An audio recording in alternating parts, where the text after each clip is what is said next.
Hi everyone, welcome back. നമ്മളിന്ന് നാടൻ സ്റ്റൈലിലുള്ളൊരു അയല വറ്റിച്ചതാണ് ചെയ്യുന്നത്. അയല വറ്റിച്ചത് മാത്രമല്ല, നമുക്കിതുപോലെ നമുക്ക് ഇഷ്ടമുള്ള മീനെല്ലാം വറ്റിച്ചെടുക്കാൻ പറ്റുന്നതാണ്. മീൻ ഫ്രൈ ചെയ്ത് കഴിക്കാൻ മടിയുള്ളവർക്ക്, പറ്റാത്തവർക്ക് ഒക്കെ ഈ ഒരു റെസിപ്പി ട്രൈ ചെയ്ത് നോക്കാം. എങ്ങനെയാണ് ഉണ്ടാക്കുന്നതെന്ന് നോക്കാം.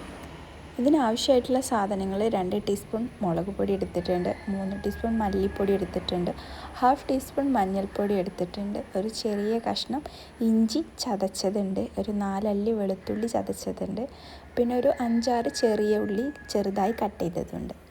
പിന്നെ ഞാനിതിലേക്ക് തക്കാളി, ഒരു 4 തക്കാളി ഇതുപോലെ സ്ലൈസാക്കി അരിഞ്ഞെടുത്തിട്ടുണ്ട്. പിന്നെ നമ്മുടെ മീൻ നന്നായിട്ട് ക്ലീൻ ചെയ്ത് വെച്ചിട്ടുണ്ട്.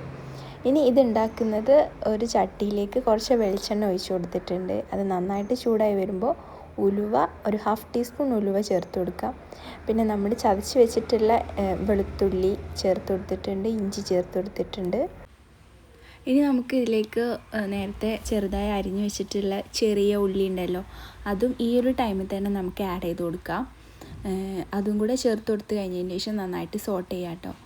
ആ ഒരു പച്ചമണമൊക്കെ മാറി വരുന്നത് വരെ നല്ല രീതിയിൽ തന്നെ ഒന്ന് സോട്ട് ചെയ്തെടുക്കാം. ഇനി നമുക്കിതിലേക്ക് ചേർത്ത് കൊടുക്കുന്നത് ചെറുതായി അരിഞ്ഞു വെച്ചിട്ടുള്ള തക്കാളിയാണ്. ആ തക്കാളിയും കൂടെ ഇതിലേക്ക് ആഡ് ചെയ്ത് കൊടുക്കാം.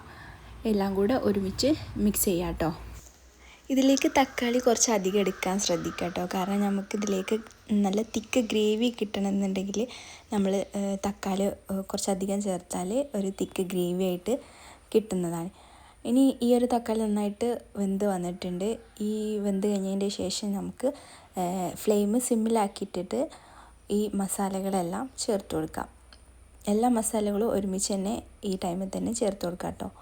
ഇനി നന്നായിട്ട് ഈ ഒരു മസാലേൻ്റെ പച്ചമണം മാറുന്നത് വരെ നന്നായിട്ട് വഴറ്റിയെടുത്തതിന് ശേഷം നമുക്ക് ഇതിലേക്ക് മീൻ ചേർത്ത് കൊടുക്കാം. ഇപ്പം മസാലകളെല്ലാം വെന്ത് ഏകദേശം ആയിട്ടുണ്ട്. ഇനി ഇതിലേക്ക് ഈ ഒരു ടൈമിൽ പുളിവെള്ളം ചേർക്കുന്നവർക്ക് പുളിവെള്ളം ചേർക്കാം. ഞാൻ ഇവിടെ നോർമൽ വാട്ടറാണ് ചേർത്തിട്ടുള്ളത്. തക്കാളി കുറച്ച് അധികം ഇട്ടതുകൊണ്ട് തന്നെ പുളി കൂടണ്ടെന്ന് കരുതിയിട്ടാണ് ഞാൻ പുളി ചേർക്കാത്തത് കേട്ടോ. ഇനി ഇതിലേക്ക് മീൻ ചേർത്ത് കൊടുത്തിട്ടുണ്ട്. ഇനി നന്നായിട്ട് ഈ ഒരു ടൈമിൽ തന്നെ ജസ്റ്റ് ഒന്ന് മിക്സ് ചെയ്യാം കേട്ടോ. വെന്ത് വന്നതിന് ശേഷം മിക്സ് ചെയ്താൽ മീൻ ഉടഞ്ഞു പോകും. അപ്പോൾ ആ ഒരു സമയത്ത് തന്നെ ജസ്റ്റ് ഒന്ന് മിക്സ് ചെയ്തെടുക്കാം.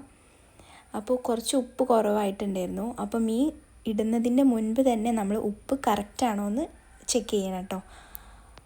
അപ്പോൾ ഇതാ നമ്മുടെ ടേസ്റ്റി ആൻഡ് ഹെൽത്തി ആയിട്ടുള്ള മീൻ റെസിപ്പി റെഡി ആയിട്ടുണ്ട്, അയല വറ്റിച്ചത്. ഈ വീഡിയോ ഇഷ്ടമായിട്ടുണ്ടെങ്കിൽ എന്തായാലും കമൻറ്റ് അറിയിക്കുക, ലൈക്ക് ചെയ്യുക, സബ്സ്ക്രൈബ് ചെയ്യുക. എല്ലാവർക്കും താങ്ക് യു.